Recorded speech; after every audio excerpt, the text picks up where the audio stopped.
Payal, first of all congratulations, आपका खेल लोगों को काफ़ी पसंद आया, आपको लोग काफ़ी पसंद कर रहे हैं, लेकिन कहीं ना कहीं कहा जा रहा है, लोग ऑडियंस कह रहे हैं कि ये जो एविक्शन था अनफेयर था, तो इस पर आपका क्या रिएक्शन है? बिल्कुल सही कहा जा रहा है। ये जो एविक्शन हुआ है, मैं एविक्ट हुई हूँ इस गेम से, वो अनफेयर था। मुझे इस गेम में अभी और खेलना था, मैंने तो खेलना स्टार्ट ही नहीं किया था।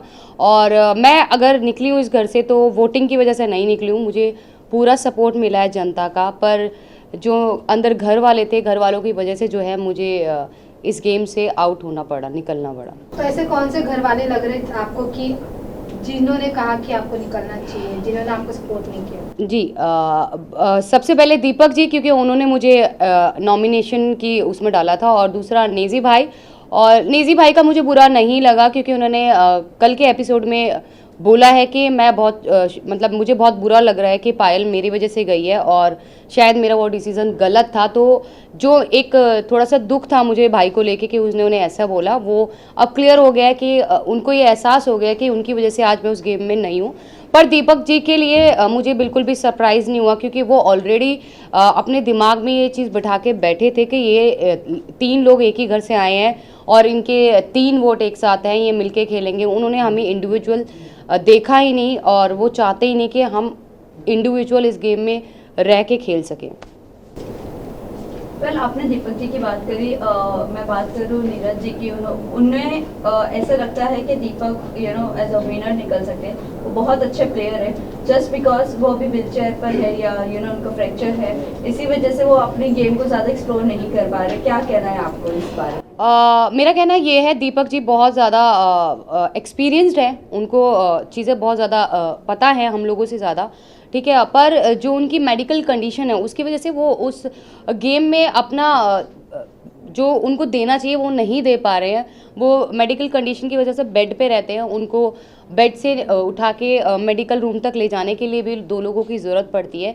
तो मुझे ऐसा लग रहा है कि उनको इस वक्त ना बुला के शायद नेक्स्ट सीज़न में अगर बुलाते तो वो शायद बहुत ज़्यादा अच्छे से खेलते और शायद विनर भी हो सकते थे। पर इसी के साथ साथ ये भी जानना चाहेंगे, शिवानी का और अरमान जी का जो फाइट हुआ था, उस दिन मॉर्निंग में, अगले दिन मॉर्निंग में सना मकबूल, पलोमी और शिवानी बैठी थी और अरमान सामने की तरफ बैठे थे आप लोगों के बीच में। तब शिवानी को उन्होंने ये कहा था कि ये इंसान पर भरोसा नहीं करना, और वहीं हम दूसरी तरफ सोशल मीडिया पर देख रहे हैं कि शिवानी ऑलरेडी एक व्लॉग बना चुकी है अरमान जी के साथ। मतलब वो उनको पहचानती है 2 साल पहले की। वो 2 साल पहले एक्चुअली क्या था कि मेरी एक हम लोगों की ग्रैंड मैरिज हो रही थी, मेरी और अम्मान की। मेरा सपना था जो वो पूरा कर रहे थे, तो उस ग्रैंड मैरिज में शिवानी ऑल्सो इनवाइटेड, वो इनवाइटेड थी। उस टाइम तकरीबन उसके 1.5 मिलियन या 2 मिलियन सब्सक्राइबर थे यूट्यूब पे। तो वो हमारी शादी में आई थी इंजॉय करने, तो वो 2-2.5 साल से हमें ऑलरेडी जानती थी जी। वेल, अभी ये जो उन्होंने कहा है कि इन पे भरोसा नहीं करना चाहिए, वो बहुत शातिर है, क्या कहना चाहोगे इस चीज़ को लेकर आप? शिवानी के लिए आप बोल रहे हैं? यस जी, शिवानी, क्योंकि गेम के अंदर आने के बाद जिस शिवानी को हम जानते थे वो शिवानी उस गेम में रही नहीं। वो मतलब कहते हैं ना कि वो पहले से प्लान करके गई है, मुझे ये करना है तो मैं कैमरे के सामने रहूँगी, मैं ज़्यादा दिखूँगी, तो वो वही काम कर रही है। वो अपनी भाषा को लेके बार बार बोलती है कि मेरी भाषा लोगों को समझ नहीं आती। दूसरा, वो लोगों के सामने ऐसा प्रेटेंड करती है कि वो बच्ची है, वो छोटी है, पर ऐसा कुछ नहीं है, वो छोटी नहीं है गाइस। वो अपने घर को खुद चलाती है, और कोई भी छोटा बच्चा बिग बॉस शो में नहीं खेलने आता है, कोई समझदार ही बिग बॉस ऐसे कंटेस्टेंट लेके आता है जो गेम को खेल सकता है और खेलने की कैपेसिटी रखता है और जीतने की भी रखता है। तो वो बच्ची नहीं है। दूसरा, उसकी हार्श बात करने का तरीका, वो अपने से बड़े की रिस्पेक्ट नहीं कर रही है। जैसे कि उसने रणवीर जी से बदतमीज़ी की, अरमान जी से करी बदतमीज़ी, मेरे से और क्योंकि हम ऑलमोस्ट हम सभी उससे बड़े हैं। अगर वो 22 साल की है तो आई वॉज 32 ईयर्स, मैं 32 साल की हूँ, तकरीबन 10 साल उससे बड़ी हूँ। तो उसने सबके साथ जो है बहुत रूड तरीके से बात करी, और किसी को भी अच्छे से बात नहीं करती है वो। वेल, कई लोगों का ये भी कहना है कि हमें दूसरी मनीषा रानी नहीं चाहिए, एक ही काफ़ी थी। तो आपको लगता है वो मनीषा रानी बनने की कोशिश कर रही है और दिल जीतने की कोशिश कर रही है लोगों को? पर जो मनीषा रानी ने जो खेला और उसने अपने आप को दिखाया है बिग बॉस में, वो एक पॉजिटिव वे से, उसकी सिर्फ लैंग्वेज सेम थी पर वो बिल्कुल भी अपनी शिवानी जैसी बिल्कुल भी नहीं थी। उसका नेचर बहुत ही अच्छा है और शिवानी जो है लोगों को डोमिनेट कर रही है। वो जिस तरीके से चिल्ला चिल्ला के बोलती है, अपनी बात आगे रखने के लिए वो चिल्लाती है, लोगों के सामने बदतमीजी करती है। जैसे बहुत सारे लोगों, ऑलमोस्ट सभी लोगों से उसकी सिर्फ चंद्रिका और सना मकबूल और विशाल, शायद विशाल से भी उसका झगड़ा हो चुका है। ऑलमोस्ट सभी घर वालों से उसका झगड़ा ऑलरेडी हो चुका है। तो मनीषा ऐसी नहीं थी। मनीषा बहुत अच्छा पोलाइटली सबके साथ थी और बहुत अच्छा रिलेशन बना के गई सबके साथ। वेल, आप लोग आपके रिश्तों के बारे में बाहर बहुत ज़्यादा ट्रोलिंग चल रही है। आप आपके रिश्तों को क्या कहना चाहोगे? रिश्ते के बारे में लोगों को क्या कहना चाहोगे जिस तरह से बाहर लोग एक्सेप्ट नहीं कर रहे हैं? वही आपकी यूट्यूब पर आपके फैन फॉलोइंग ज़रूर होगी, बट जब OTT पर आने के बाद वो चीज़ें लोग एक्सेप्ट नहीं कर रहे, क्या कहना है आपको? तो देखो, हमारा रिलेशन ऐसा है, मैं मानती हूँ कोई भी इस रिलेशन को एक्सेप्ट नहीं करेगा और समाज तो बिल्कुल भी नहीं करेगा। पर बहुत सारी परिस्थितियाँ ऐसी हो गई थी हमारे रिलेशन में। हम लोग तीनों 1-1.25 साल के लिए अलग भी हो गए थे, हम सेपरेट भी हो गए थे, वो भी करके देख लिया था। पर जो बहुत सारी परेशानियाँ, तकलीफ़ हमने झेली है, मरने की कगार तक हम तीनों पहुंच गए थे। पर उन सबको समेट के हमने वापस अपने रिलेशन को बनाया है और इस रिलेशन में आज इतना प्यार है कि दुनिया की कोई भी ताकत हम तीनों को अलग नहीं कर सकती है। पर इसी के साथ साथ हम समाज को ये मैसेज देते हैं कि हम लोग 2 शादियों को सपोर्ट कभी नहीं करते हैं, ना ही ज़िंदगी में कभी करेंगे।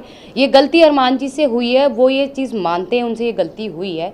बहुत सारे लोग बोलते हैं कि हम पॉलीगमी को सपोर्ट करें 2 शादियों को। नहीं जी नहीं, हम बिल्कुल भी नहीं कर रहे हैं। हम अपने हर व्लॉग, हर न्यूज़ चैनल पे जब हम अपना इंटरव्यू देते हैं तो हर जगह बोलते हैं कि प्लीज़ हमसे ये गलती हो गई है, आप लोग ना करें, क्योंकि हमारे जैसा अंडरस्टैंडिंग, हमारे जैसा प्यार एक औरत और दूसरी औरत के बीच में नहीं हो सकता है। पायल, अभी जिस तरह से आपने कहा कि बहुत ज़्यादा चीज़ें हुई आपकी लाइफ में, बहुत स्ट्रगल्स भी हुए हैं। अब जब आप बिग बॉस पर आते हो और इतना डार्क फेस को वापस से एक बार रिपीट किया जा रहा है, सेम चीज़ें रिपीट की जा रही है, ये कितना मेंटली टॉर्चर है? और इससे अभी उगना चाहोगे या वहीं पर वो सब मेमोरीज अभी रिकलेक्ट करते रहना? नहीं, बिल्कुल भी रिकलेक्ट नहीं करना। अब उस फेज़ को हम बिल्कुल भूल चुके हैं। पर क्या होता है ना कि आपकी कुछ चीज़ें, जो कुछ इमोशन जुड़े होते हैं आपकी लाइफ के साथ, तो वो उस समय के साथ भी हमारे थोड़े, मेरे अलग हैं, अरमान के अलग है, कृतिका के अलग है, इमोशंस हैं। वो जब कोई बिल्कुल अंदर घुसता है ना तो एक डार्क फेस याद आता है और वो थोड़ा इमोशनल हो जाता है। तो लेकिन अब उस लाइफ को हम बिल्कुल भी याद नहीं करना चाहते और बिल्कुल भी नहीं उसके बारे में बात करना चाहते। इवन पायल, अभी आप घर से बाहर हो चुकी है, आप अपने बच्चों के साथ है, लेकिन आप अरमान को कितना मिस करेंगे? क्योंकि अभी वो तो घर के अंदर ही है। अरमान जी घर के अंदर है, मैं उनको मिस नहीं करूँगी क्योंकि मैं उन्हें रोज़ 24 आवर्स लाइव देखूँगी और उनके हर एक जितने भी एपिसोड्स आएंगे वो देखूँगी। उनको मिस नहीं करूँगी क्योंकि ऑलरेडी उनके पास कृतिका है उनके सपोर्ट के लिए, पर बाहर से फुल सपोर्ट दूंगी। जितने भी लोग मुझे यहाँ पे देख पा रहे हैं, आप लोगों ने मुझे बहुत प्यार दिया, मुझे बहुत सपोर्ट दिया। मुझे पता है मैं जो है, नॉमिनेशन मेरी अगर हुई है तो वोटिंग की वजह से नहीं हुई, मुझे फुल सपोर्ट मिला है घर वालों की वजह से मैं बाहर आई हूँ। मैं यही कहना चाहती हूँ जाते जाते कि आप लोग जी भर के, दिल खोल के अरमान और कृतिका दोनों को वोट कीजिए और उनकी आगे की पर्सनैलिटी आपको जो है गेम में देखने के लिए मिलेगी कि वो जेन्युइन है कि नहीं है। लास्ट जाते जाते लास्ट क्वेश्चन, जिस तरह अभी आपने मेंशन किया था, एक प्यार को पाने के लिए आपने अपनी फैमिली को खो दिया था। अब आपकी फैमिली का क्या फीडबैक है जब बिग बॉस से बाहर आ गई है? मेरी फैमिली का कोई फीडबैक नहीं है और मुझे नहीं लगता कि उनको मेरे फेम से, मेरे पैसे से कोई लेना देना है, क्योंकि ऑलरेडी फेम मेरे पास है। लोग मुझे जानते हैं, मेरे यूट्यूब से, मेरे इंस्टा से लोग मुझे जानते हैं। अगर ऐसा कुछ होता तो वो 13 साल में वेट नहीं करते मेरे पास आने के लिए। तो बिग बॉस OTT से उन लोगों को कोई फ़र्क नहीं पड़ने वाला। इधर ma'am. Payal now this side.